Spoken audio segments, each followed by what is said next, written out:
Halo semuanya, salam damai Kristus bagi kita semua. Kembali lagi bersama saya dalam channel ini.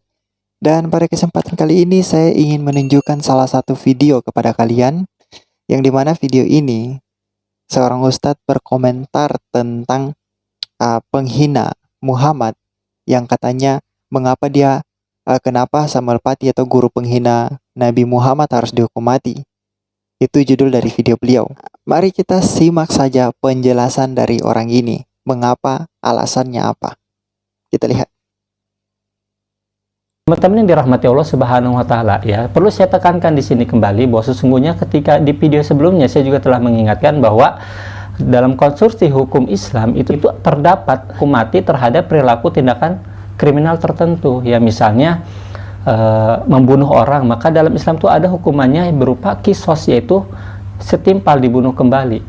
Lalu juga misalnya ada hukuman ya mati terhadap para pelaku zina muhson, ya, para pelaku sodom, juga tindakan-tindakan kejahatan lain, termasuk juga pelaku penghinaan atau penistaan terhadap Allah Subhanahu wa taala, kepada Rasulullah, kepada Al-Qur'an, dan juga kepada Islam itu sendiri. Maka dalam Islam itu orang yang melakukan penghinaan terhadap Islam, ya, baik itu kepada Allah Subhanahu wa taala, Rasulullah, maupun kepada Al-Qur'an, itu dijatuhi hukuman mati.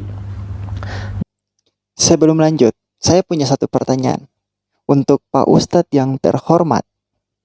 Bagaimana dengan peristiwa pembacokan Romo? Beliau tidak sedang menghina Muhammad loh. Beliau bahkan tidak sedang berbicara tentang Islam. Beliau bahkan tidak sedang mengkritisi Allah Subhanahu wa taala yang buta sejarah. Bagaimana dengan perilaku itu? Seorang muslim datang dengan senjata tajam, lalu membacok seorang Romo yang sedang melakukan misa. Bagaimana dengan itu? Beliau bahkan sedang tidak menghina agama apapun, bahkan agama Islam. Beliau sedang tidak berbicara tentang agama Islam. Beliau sedang melakukan ritual agama Kristen. Beliau sedang melakukan apa yang sedang beliau yakini dalam kekristenan. Beliau sedang melakukan perjamuan kudus. Tiba-tiba datang seorang muslim, pak, dibacoklah itu pastor.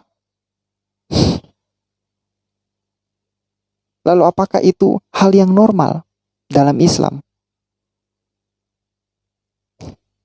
Parah sih kalau konstitusi agama Islam seperti itu, memperbolehkan seseorang untuk membunuh, menjatuhkan hukuman mati terhadap orang yang mereka anggap adalah orang berdosa. Pertanyaan saya adalah, apakah kamu tidak pernah melakukan dosa? Sekecil apapun, apakah kamu tidak pernah melakukan dosa? Kita lanjut. Nah, teman-teman dirahmati Allah Subhanahu wa taala, ya, apakah hukuman mati dalam Islam itu menunjukkan bahwa agama Islam ini agama yang bengis, agama yang melegalkan pembunuhan, agama yang sadis? Kita lihat teman-teman bahwa sesungguhnya hukuman mati itu bukan hanya ada dalam agama Islam. Sebentar. Apakah hukuman mati yang dijatuhkan Islam menunjukkan bahwa Islam adalah agama yang bengis? Anda harus tahu Pak Ustadz bahwa hukuman mati yang Anda bicarakan dalam konstitusi Islam itu bukan hanya ketika seseorang melakukan kejahatan. Bukan. Tapi ketika melakukan jihad, membunuh orang, sekalipun orang itu tidak sedang menghina Muhammad atau Allah Subhanahu wa taala, tetap harus dibunuh kalau orang itu adalah orang kafir.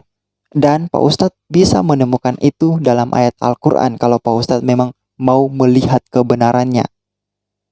Dan bahkan apa kata Muhammad? Saya sudah membuat video khusus menunjukkan 14 hadis tentang Muhammad diperintahkan untuk memerangi orang kafir sampai mereka mengucapkan kalimat syahadat. Artinya bahwa Muslim harus memerangi orang kafir, harus menyebarkan Islam dengan kekerasan. Itu sudah pasti. Jadi jangan naif, jangan munafik lah. Kalau berbicara tentang hukuman mati yang dijatuhkan terhadap seseorang, karena dia melakukan dosa, otoritas apa yang kalian gunakan untuk menjatuhkan hukuman mati terhadap orang itu? Bahkan kalian pun tanpa disadari pernah melakukan dosa. Itulah sebabnya ketika hukuman mati yang hendak digugat oleh orang-orang Yahudi kepada Yesus Kristus, ingin mencoba Yesus Kristus terhadap salah satu perempuan pezina, Yesus mengatakan apa? Kalau kalian di antara kalian ada yang tidak pernah melakukan dosa, silakan. Orang itu yang pertama kali melempar perempuan itu. Lalu apa yang terjadi? Apakah ada orang yang tidak berdosa melempari wanita itu? Tidak ada. Semua pergi meninggalkan wanita pezina itu bersama Yesus Kristus. Lalu apa yang terjadi? Yesus mengatakan kepada perempuan itu bahwa pergilah dan jangan berbuat dosa lagi. Ini tidak mengindikasikan bahwa Yesus memperbolehkan pezina loh. Anda jangan salah, kalian Muslim jangan salah. Jangan datang dengan otak kalian yang seperti onta itu, seperti semut itu. Datang lalu berkomentar seperti demikian. Yesus berkata kepada perempuan itu, jangan berbuat dosa lagi. Pergi dan jangan berbuat dosa lagi. Artinya apa? Artinya Yesus mengedepankan kasih. Yesus menyelamatkan pribadi seseorang. Tetapi bukan hanya itu yang Yesus lakukan. Yesus juga memberikan nasihat untuk tidak boleh melakukan dosa lagi. Jadi, kalau hukuman mati itu dijatuhkan untuk orang-orang yang berdosa menurut hukum Islam, maka saya rasa bahwa di dalam dunia ini tidak ada satupun orang yang tidak berdosa. Semua adalah orang yang berdosa. Semua adalah orang yang berdosa. Dan kita wajib dihukum mati. Tapi bukan kitalah yang mengeksekusi, yang menjadi eksekutor atas hukuman mati itu. Bukan kita. Jadi seperti itu. Untuk konstitusi agama Islam, Islam mengizinkan pembunuhan itu bukan karena hanya perbuatan dosa saja, tetapi juga untuk mendapatkan bidadari, 72 bidadari. Itu sebabnya mengapa pada waktu itu ada salah seorang muslim yang datang membacok Romo saat melakukan misa. Itu karena dia berkeyakinan bahwa dia ingin mendapatkan 70 bidadari dan itu adalah ajaran Islam. Itu adalah ajaran Islam. Jadi jangan kalian munafik lah dengan mengatakan bahwa Islam adalah agama yang damai. Tidak ada kedamaian dalam Islam. Dan kalian bisa menemukan banyak sekali ayat-ayat yang mentoleransi terorisme. Banyak sekali ayat-ayat yang melegalkan terorisme. Dan ini bukan perkataan saya. Kalian masih ingat video yang kemarin saya upload? Tentang seorang di India yang adalah muslim sendiri yang mengatakan, yang memprotes, menggugat 26 ayat kitab, ayat Al-Quran untuk dihapus. Karena katanya adalah bahwa ayat Quran itu memperbolehkan terorisme, melegalkan kekerasan. Jadi dia meminta untuk 26 ayat Al-Quran itu untuk dihapus. Jadi Pak Ustadz, hukuman mati itu bukan hanya dijatuhkan kepada orang-orang yang melakukan dosa menurut konstitusi Islam. Tetapi juga hukuman mati itu dijatuhkan kepada orang-orang yang disebut sebagai kafir. Entah itu mereka melakukan dosa atau tidak. Tetap hukuman mati berlaku bagi mereka. Karena apa? Alasannya adalah supaya Muslim yang melakukan pembunuhan, yang melakukan jihad terhadap orang-orang itu mendapat 72 bidadari di surga. Kita lanjut. Ada juga dalam agama-agama lainnya seperti Yahudi, ya, seperti di agama-agama lainnya, ya. Bahkan di agama Kristen sendiri kita pernah punya fakta sejarah di zaman kegelapan, ya, ketika. Sebelum lanjut, karena beliau sudah menyinggung tentang kekristenan, saya ingin bertanya sama Pak Ustadz atau Muslim yang ada yang menonton video ini.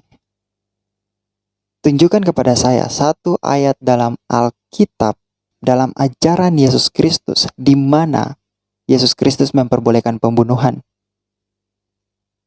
Di mana Yesus Kristus memperbolehkan pembunuhan? Di mana? Tidak ada sama sekali. Jadi kamu jangan bicara secara sembarangan tentang ajaran iman Kristen. Oke? Lanjut. Dominasi gereja luar biasa terhadap kehidupan manusia, ya, bagaimana orang yang berbeda paham sedikit saja terhadap gereja itu dibunuh, dibantai, bukan hanya sekedar dibunuh dan dibantai, tapi juga disiksa dulu dengan alat-alat yang sangat sadis. Ya, bahkan kita mengetahui ilmuwan juga, ya, seperti Galileo Galilei dan juga ilmuwan-ilmuwan lainnya, ketika dia berbeda pahaman dengan dogma gereja, dengan doktrin gereja, itu mereka dihukum, bahkan ada yang dibakar hidup-hidup. Ya, Islam itu tidak sesadis itu. Ya, Islam tidak sampai menyiksa orang tuh dengan cara alat-alat yang sadis. Tidak ada dalam ajaran Islam. Dan itu cuma ada di fakta sejarah agama sebelah. Siapa bilang tidak ada hukuman rajam? Rajam dalam Islam apakah ada? Ada. Hukuman rajam ada dalam Islam. Potong tangan ketika mencuri apakah ada? Ada. Ada juga dalam ajaran agama Islam.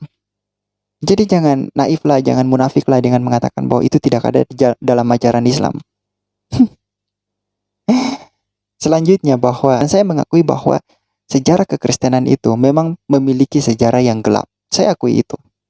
Karena kalau kita belajar tentang sejarah ketika gereja bergabung dengan negara itu, maka ya kita lihat itu masa-masa yang dimana gereja juga mengalami tekanan politik dan juga tekanan terhadap agama ketika agama bersatu dengan politik. Cuman kita tidak boleh berpikir bahwa ajaran kekristenan itu mengajarkan tentang pembunuhan. Tidak ada sama sekali ajaran Kristen mengajarkan tentang pembunuhan. Tidak ada sama sekali. Kalau Islam mengajarkan tentang itu, ya sudah Islam aja, tidak usah munafik, tidak usah mengkambing hitamkan keyakinan agama lain. Berbicara saya tidak pakai dalil dalam Alkitab kok. Oke? Kita lanjut lagi. Ya, jadi kalau dibilang sadis atau tidak sadis, kita juga mengetahui bahwa sesungguhnya hukuman mati ini juga ada dalam konstitusi atau undang-undang di negara tertentu, termasuk di Indonesia. Ya, kriminal-kriminal tertentu, kejahatan-kejahatan tertentu, ada kalanya itu dijatuhi hukuman vonis mati. Ya, jadi apakah ketika pemerintah itu memvonis mati pengedar narkoba, memvonis mati pelaku pembunuhan berencana, memvonis mati pelaku pemerkosaan hingga pembunuhan dan segala macam, apakah pemerintah itu sadis? Ya, itu kembali lagi kepada persepsi kita masing-masing. Tapi yang jelas saya mengatakan di sini bahwa sesungguhnya sadis tidak sadis itu hanyalah subjektivitas. Yang jelas, adanya hukuman mati dalam agama-agama tertentu, termasuk dalam konstitusi, undang-undang negara tertentu, itu adalah sebuah prinsip yang harus kita hargai. Ya, termasuk di dalam Islam. Ketika Islam memiliki prinsip barang siapa yang menghina Allah, menghina Rasulullah, menghina Al-Quran, menghina Nabi Muhammad SAW, dan menghina Islam itu sendiri, dijatuhi hukuman mati, maka umat yang di luar Islam pun harusnya menghargai itu. Kalau kalian tidak ingin dibunuh dan masuk ke dalam ranah hukum Islam, maka kalian jangan menghina Islam. Kan simpelnya seperti itu. Oke.